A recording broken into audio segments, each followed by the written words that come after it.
शरद पवारांच्या सांगता सभेचं मैदान 50 वर्षात पहिल्यांदाच बदललंय। बारामतीमधील मिशन बंगल्याचं मैदान यंदा अजित पवार यांना मिळालंय।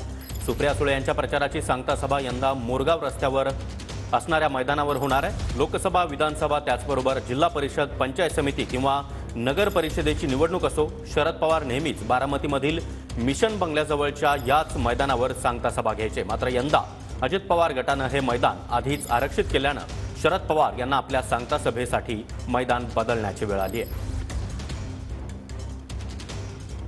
बारामतीमध्ये सुप्रिया सुळे विरुद्ध सुनेत्रा पवार असा सामना रंगतोय आणि आज सांगता सभा होणार आहेत। मात्र ही सांगता सभेचं मैदान बदलण्याची वेळ शरद पवार यांच्यावर आली आहे।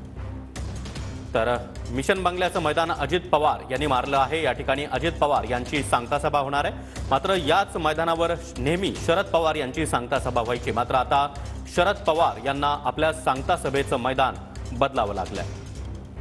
आपण पाहतोय की कोराळे या गावामध्ये हे सगळे कार्यकर्ते जे आहेत त्यांच्या भेटीसाठी युगेंद्रदादा पवार आलेले आहेत। दादा, आजचा खरं तर प्रचाराचा शेवटचा दिवस आहे। हे सगळे कार्यकर्त्यांच्या तुम्ही भेटीगाठी घेताय, कसं वातावरण आपल्याला संपूर्ण तालुक्यामध्ये पाहायला भेटतंय? आजच्या सभेला किती गर्दी होती?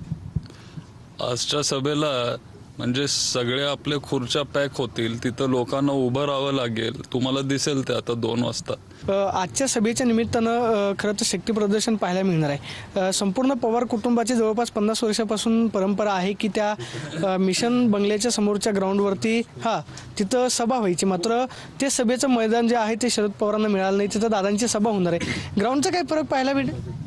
नाही, काय गेले 50 वर्ष मोठे साहेब तिथं सभा घेत आलेत आणि आता आपल्याला तिथं परवानगी न मिळाल्यामुळं आपल्याला सभा आता कसब्यात घ्यावी लागतीये आणि तिथं आपण ती सभा घेतोय।